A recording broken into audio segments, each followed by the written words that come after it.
We think one of the biggest questions that investors have for 2025 is, can markets continue to push higher after 2 very strong years? And we think the answer is yes. First of all, the economy remains on pretty solid footing. But also, if we look at markets themselves and we look at a 3-year rolling return for the market, the S&P 500 over the last 3 years has actually returned just under 10% on an annualized basis. If we look back to the period since the financial crisis, this is actually at the low end of the range, whereas this number typically peaks over 20%. If we look at sell-side consensus estimates for 2025, they have the S&P 500 going to 6,600, which would be a return of 9.4% from November 2024 levels, driven by earnings growth of over 12% in 2025. We do think a number of key themes will continue to drive the market, although there is the potential for some increased volatility around an uncertain political environment, particularly with uncertain policies with the new Trump administration. For 2025, we expect to see a widening of breadth in markets. For most of the past 3 years, returns have been dominated by the largest stocks. We've seen very strong performance from the Magnificent Seven mega cap tech stocks, particularly versus the rest of the S&P 500. We've also seen outperformance of market cap weighted indices versus equal weight indices. But we think this is a trend that likely peaked in mid-2024. And in recent months, we've seen stronger performance from a broader group of stocks, including mid-caps. We think this type of environment will continue into 2025, and that's positive for stock pickers and active management. Another trend for 2025 is we think there will be a continuation of back to normal, which was the title of our 2024 outlook.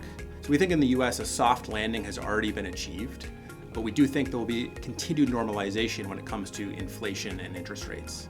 The most recent reading for inflation in the US was 2.7% as of November, which is down from where it was over the past couple of years. While forward inflation rates, if we look at the next 2 years, markets are implying inflation in the 2.5% range. So far in 2024, the 10-year bond yield in the US has averaged 4.2%.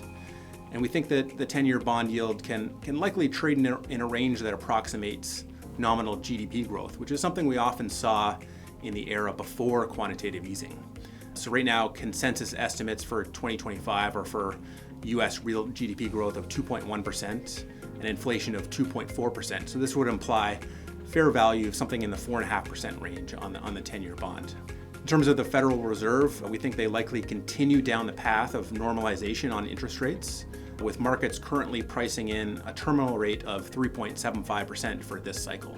The U.S. economy continues to benefit from a strong consumer and strong growth in private sector capex. While there are some key risks to the economy around the uncertain impact of Trump's trade policies.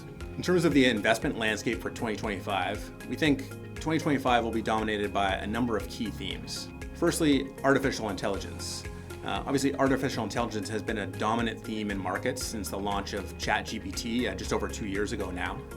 But we believe these are the early stages. We think we're in the early innings of what's likely to be a 10 to 20 year trend for artificial intelligence. If we look at the largest tech companies in the world building out data centers at a rapid pace, we can see the capex of the top 4 hyperscalers expected to reach $300 billion in 2025, which is nearly double the level it was at in 2023. So far, the benefits of this spending have accrued to the semiconductor companies, in particular NVIDIA, who makes GPUs that are critical to artificial intelligence models. But we believe in 2025 we'll see a broadening out of beneficiaries from the AI theme as more applications and use cases get developed. Electrification is another key theme we're seeing in markets. So beyond traditional technology, we think power producers, utilities, energy producers, and industrial companies are poised to benefit from the AI revolution. So obviously data centers require a lot of power because servers generate heat that need to be cooled. And this availability of power has become one of the key bottlenecks towards development of more and more data centers.